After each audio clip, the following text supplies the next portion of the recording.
Two devil fruits that are very similar are the Pero no Mi and the Doru no Mi. These are Perospero and Galdino's devil fruits. What makes them so similar is that they're both paramecia and they can make these substances from their body, and both substances can be sticky, the wax and the candy, and on top of that both of them can do a hardening technique. We see Galdino give Luffy some wax armor, and then in Wano, Perospero makes himself some candy armor. Quite frankly, I feel like these devil fruits are pretty much the exact same. People debate about the strongest family in One Piece, but personally I think as long as Luffy's family is alive, it's not even a question. And they really only have 5 legitimate members. You got Dragon, Luffy, Garp, Ace, and Sabo. While the other top families like Whitebeard or Big Mom have over 100 members in their family. In terms of families, Luffy's family is just too overpowered. Do you remember the time the Straw Hats went scuba diving? Because this feels like filler, but it was not. It was a canon episode where Luffy, Sanji, and Zoro put on makeshift barrels and tubes as scuba gear. Their lower body is showing. How is this blocking any water? But they dove underwater to check some wreckage because this is right before Jaya when that ship falls out of the sky. And it's just really interesting to see because the barrels looked like they worked pretty well. And this is just one of those things that we never see again. Luffy has done some hilarious impressions of his fellow crewmates, and here's every impression that he's done so far. First, we have his impression of Sanji and Alabasta. This one was really good. He's even got the hair covering the eye. And then in Skypiea, he does a Zoro impression. This is my favorite one. This is hilarious. He also does another Sanji impression, which Sanji did not like. And then we have Luffy's Chopper impression, which he got some help from Robin to do this one. And then lastly is his Usopp impression in Skypiea. Nami pulls and yanks on his nose, and it ends up sticking out, making him look like Usopp.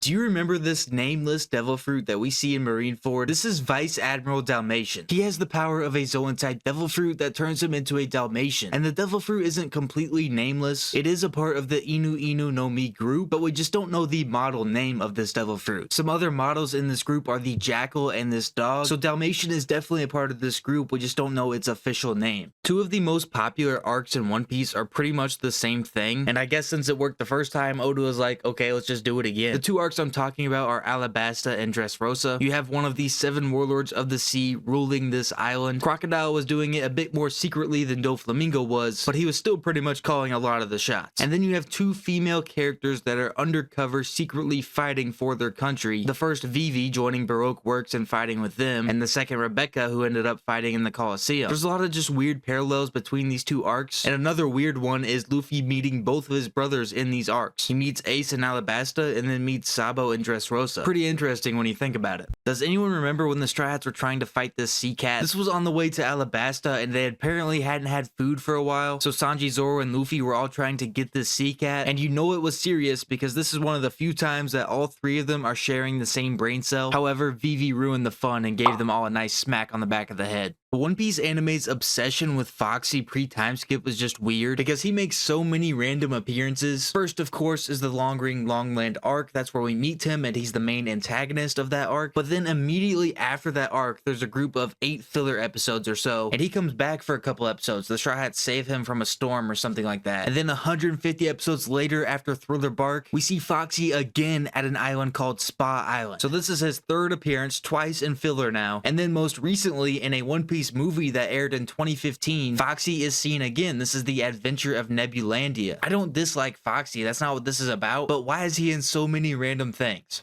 Imagine if you could use Buggy's devil fruit in real life. I think the Bara no Mi would be a cheat code. In sports, you could just grab the ball and fly your hand around. You'd be a war machine because bullets wouldn't affect you. Daily tasks around the house would become much easier because you could have one hand doing something in another room while you're in a different room doing something else. Or you could have both of your hands in the kitchen cleaning the dishes while you're sitting on the couch just watching TV. Buggy's devil fruit would be insane. Here's every sword Zoro has ever used, starting with Wado Ichimonji. This is the sword he received from his mentor. Then you have his dual katanas that we see him use against Mihawk. He later uses Johnny and Yozaku's swords at Arlong Park. Then we have the 2 swords he bought in Logtown. The first is Yubashiri. Then you have Sandai Katetsu, the cursed sword. The next sword he got was in Thriller Bark, that was Shusui. Then in Wano he uses 3 different blades. First, this knife to take out the magistrate. Then he uses Kamazo's scythe. And lastly, the sword he was gifted by Hiyori, Enma. Get a real life replica of these swords at Swords of Northshire. Do you remember the most disrespectful moment in One Piece? This happened during the Dressrosa arc while people were fighting in the Colosseum. The group that was fighting was Bartolomeo's group, and he got so bored during the fight that he decided to unzip his pants, whip out his family jewels, and start peeing in front of everybody. No care in the world about the other fighters, and completely flashing the crowd in front of him. I was shocked when I first watched this. I could not believe Barto did that. In One Piece, a sword isn't just a sword. There is a tier system for different blades that indicate their high quality and prestige, meaning they've had a lot of use in battle. From worst to best, the grades go like this. You have the unknown grade, so you have blades that weren't given a grade. Then you have normal grade. An example from this would be Sandai Katetsu. Then you have skillful grade above that, and an example would be Zoro's Yubashiri. Then you have great grade, and an example of that is Shusui and Inma. And finally, at the top, you have supreme grade blades. Those being Yoru,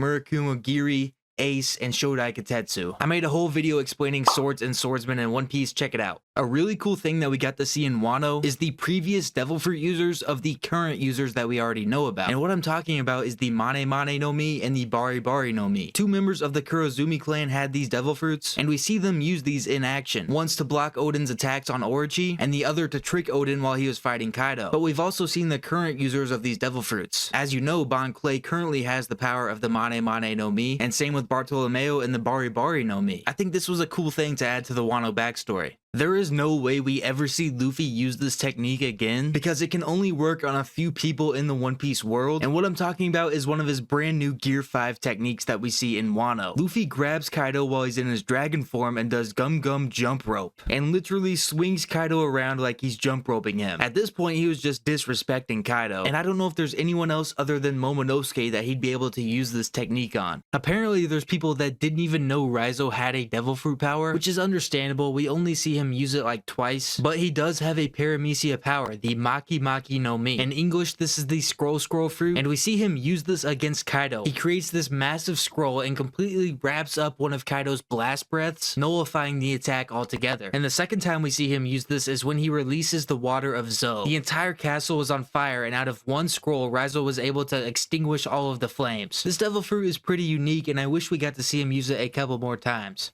Do you remember when Luffy found this bluish green melon in Skypiea? Except it wasn't an ordinary melon. When Luffy bit into this melon, he found out it was as hard as steel, and he lost a few teeth because of it. But then Luffy gets the idea to toss it to Usopp, and if you remember this clip, you remember how this turned out. Hey Usopp! Yeah? Got some fruit for ya! How did Zoro get this scar on his eye? One Piece fans have been trying to answer this question for years, because after the time skip, when we see Zoro's new design, we see he's missing an eye. So at some point during the 2 years that Zoro was training under Dracula Mihawk, some sort of training accident happened in order for Zoro to lose this eye. Many believe that it was Mihawk himself who took the eye from Zoro as a way to prove Zoro still has a long way to go until he's Mihawk's level, but overall, most people think it's just there to look cool as a part of his time skip redesign. The Numa Numa no Mi is the worst Logia Devil Fruit in One Piece. This Devil Fruit allows the user to create, control, and transform their body into a swamp. Caribou is the character that we've seen use this Devil Fruit power, and it does have some good abilities, but compared to other Logias, it's just not that good. The best ability is really just the storage you get. We saw Caribou holding an entire feast worth of food, and he gave it to Luffy in Wano. He also can just hold people inside of his swamp power, but in terms of attack power, this Devil Fruit doesn't have very much. But maybe Caribou isn't using the Devil Fruit's full potential either. Have you ever noticed the parallels between Zoro and Rayleigh? Because there are quite a few that are very interesting. The first being that they both now have scars on their eyes. The main difference is that Rayleigh is still able to open his eye while Zoro is not. Next up is the scar on their chest. Zoro's kind of covers the entire chest, Rayleigh's is more just the right side of his chest, but I still think it's interesting. And then a few other smaller ones is that they both love booze, and that they're both swordsmen as well as a vice captain at some point. Pretty cool how similar they are.